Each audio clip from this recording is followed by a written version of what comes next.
విశ్వాసులుగా బ్రతకాలంటే పక్క వ్యక్తి మీద మనం ఎప్పుడు కూడా తప్పుడుగా మనం మాట్లాడకూడదండి. దేవుడు చూస్తున్నాడండి, ప్రతి దినము చూస్తున్నాడండి. ఆకాశమా ఆలకించు, భూమి నువ్వు చెవి యొక్కన్నాడే. నీ కింద ఉన్న భూమి అది చెవికి నువ్వు ఏం చేస్తున్నావో చెవి ఎక్కిందండి. ఆకాశం ఆలకింటుందండి. ప్రతి కెమెరా నీళ్ళు రికార్డ్ చేస్తుందండి. పొద్దున్నే సూర్యుడు అది ఏమనుకుంటారు, కెమెరా నువ్వు ఉదయం నుంచి లెగిసిన కానీ ఏం చేస్తున్నావో పెద్ద కెమెరాతో నేను షూట్ చేస్తుందండి. అది ఆలోచిద్దాం. ఇప్పుడు ముగ్గురు ఒక్కటని చెప్తున్నారు కదా. ఒకసారి మత్తయి సువార్త 3వ అధ్యాయం రెండు వచ్చాను పిల్లలు అక్కడికి వచ్చాను. మత్తయి సువార్త తీయండి, అందరూ తీయండి. మత్తయి సువార్త 3వ అధ్యాయం.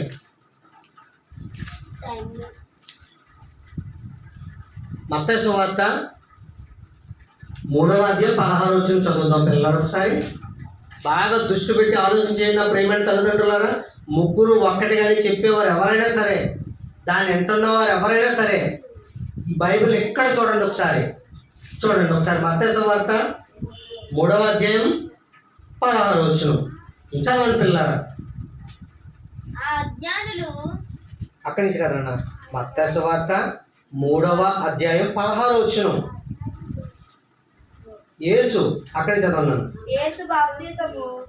యేసు ప్రభు గారు వచ్చారు, బాప్తిసం పొందుతున్నప్పుడు సందర్భం చూడండి.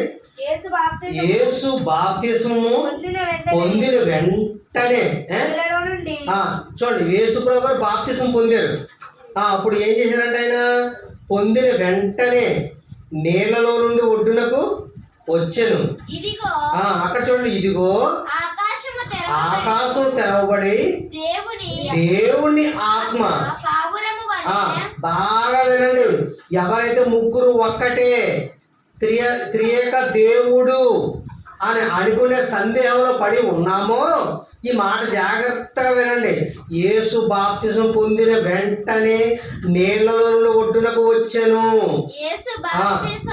ఇదిగో అక్కడ చదవండి, ఇదిగో ఆకాశము తెరవబడిను, దేవుని ఆత్మ పావురం వలె దిగి తన మీదకి వచ్చుట. ఓకే, ఇక్కడ ఆగండి జాగ్రత్తగా. యేసుప్రభు గారు బాప్తిసం పొందారు కదా, ఆయన మీకు ఏమొచ్చాలిందంట, దేవుని ఆత్మ పావురం వలె దిగి తన మీదకి వచ్చుట చూచెను. అక్కడ ఉన్న ప్రజలు చూశారు. ఓకేనా, ఎలా వచ్చింది? ఇప్పుడు యేసుప్రభు గారు బాప్తిసం పొందారు, ఆత్మ పావురం వలె వచ్చి ఆయన మీద వాలింది. మరియు 17 వచనం, మరియు చదువునా, ఇదిగో ఈయనే నా ప్రియ కుమారుడు, ఈయన యందు నేను ఆనందించుచున్నానని యొక్క శబ్దము ఆకాశం నుండి వచ్చెను. బాగా వినండి, ఇక్కడ ఆగండి పిల్లరా. బాప్తిసం పొందింది ఎవరు చెప్పండి మీరు? బాప్తిసం పొందింది ఎవరు? యేసు ప్రభువును ఒట్టికి రాగానే ఎవరు వచ్చే వాళ్ళే దాని ఆయన మీదకి పరిశుద్ధాత్మ పావురం వలె ఎవరి మీద వాలింది? యేసుక్రీస్తు మీద వాలింది. అక్కడ ఎంతమంది ఉన్నారు అప్పుడు? అక్కడికి 2 ఉన్నారు. బాగా దృష్టిలో పెట్టుకోండి. బాప్తిసం ఎవరు పొందారు చెప్పండి మీరు? బాప్తిసం ఎవరు పొందారు? యేసు ప్రభు గారు పొందారు. ఒడ్డుకు వచ్చినండి ఎవరు వచ్చారు ఆయన మీదకి? దేవుని ఆత్మ. బాగా దృష్టిలో పెట్టుకో, దేవుని ఆత్మ పావురం వలె ఆయన మీద దిగి వచ్చుట చూచెను. ఓకేనా? మరియు ఇదిగో 17 వచనం, మరియు ఇదిగో ఈయనే నా ప్రియ కుమారుడు, ఈయనందు నేను ఆనందించుచున్నానని యొక్క శబ్దం ఆకాశం నుండి వచ్చెను. అక్కడ ఎంతమంది ఉన్నారు చెప్పండి? ఎంతమంది ఉన్నారా? ముగ్గురు కనిపిస్తున్నారు మీకు. ఎలా? బాప్తిసం పొందింది ఎవరు? యేసు ప్రభు గారు. ఒడ్డుకు వచ్చిన తర్వాత పరిశుద్ధాత్మ పావురు ఆకారంలో వచ్చి ఎవరి మీద వాలింది? యేసు ప్రభు. అక్కడికి ఎంతమంది ఉన్నారు? 2. కింద 17 వచ్చి ఏమని చెప్తున్నారు చూడండి. మరియు ఇదిగో ఈయనే నా ప్రియ కుమారుడని, ఈయన యందు నేను ఆనందించుచున్నాను అని యొక్క శబ్దం ఆకాశం నుండి వచ్చింది. ఇక్కడ యేసుప్రభు గారి మీద పావురం వచ్చి వాలింది 2. మరొక శబ్దం ఎక్కడి నుంచి వచ్చింది? ఆకాశం నుంచి. ఏం చదువుతున్నారా మీరు?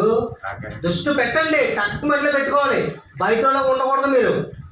యేసుప్రభు గారు బాప్తిసం పొందిన ఒట్టిపోయి వచ్చిన తర్వాత ఎవరు వచ్చారు? పరిశుద్ధాత్మ పావురు వలె వచ్చింది. చెప్పాలి, పరిశుద్ధాత్మ పావురు ఆకారంలో వచ్చి ఆయన మీద వాలింది. అక్కడికి ఎంతమంది ఉన్నారు? కింద 17 వచ్చిన ఏమంటున్నాడు? మరియు ఈయనే నా ప్రియ కుమారుడు, ఈయన అందు నేను ఆనందించిన ఒక శబ్దం ఆకాశం నుండి వచ్చింది. అక్కడికి ఎంతమంది? ముగ్గురు కనిపిస్తున్నారు మనకి. ముగ్గురు ఒక్కటి అని అక్కడ చెప్పాడా? ఓకేనా? బాగా వినండి రా పిల్లలారా, మీకు నేర్చుకోవాలని ఇన్నిసార్లు చెప్తున్నాను. అక్కడ ముగ్గురు కనిపిస్తున్నారు మనకి, అవునా?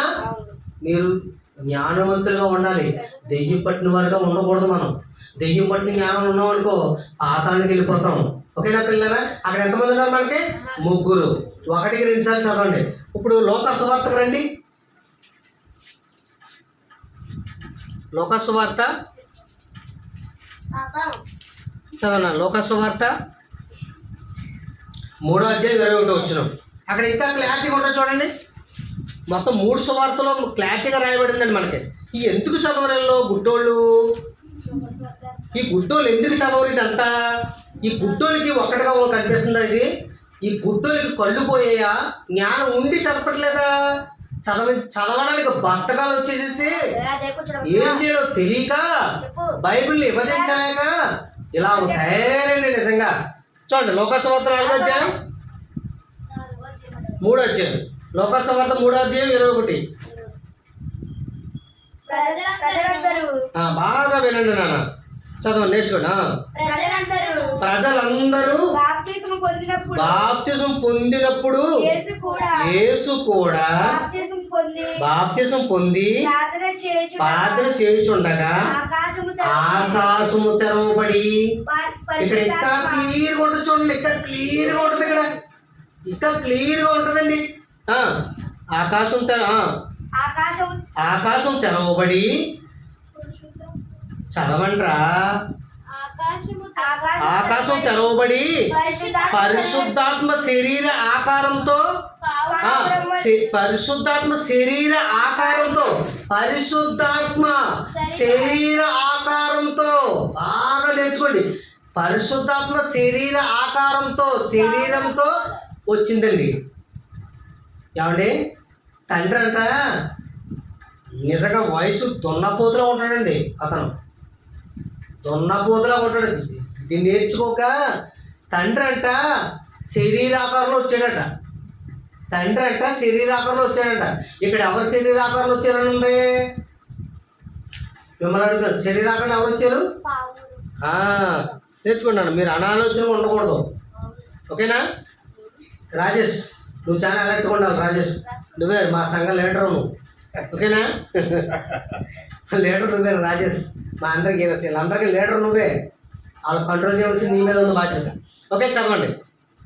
ఆకాశం తెరవబడి పరిశుద్ధాత్మ శరీర ఆకారంతో పావురం వలె ఆయన మీదకి దిగి వచ్చెను. అప్పుడు నీవు నా ప్రియ కుమారుడు, నీ యందు నేను ఆనందించుచున్నానని ఒక శబ్దము ఆకాశం నుండి వచ్చెను. చూసారా? ఏ సువార్తలోనైనా కరెక్ట్గా రాశారండి అందరూ. మత్తయ్య గారు కరెక్ట్గా రాశారు, లోకా గారు కరెక్ట్గా రాశారు. చూడండి ఎలా మనకి చక్కగా చెప్పారు. ముగ్గురు విడివిడిగా ఉన్నారు. ఇక్కడ ఎంతమంది ఉన్నారు? చదవండి, ఇక్కడ ఎంతమంది ఉన్నారు? ముగ్గురేనా? మీకు అర్థం అన్నట్టుంది. మళ్ళీ చదవండి ఫస్ట్ నుంచి 21.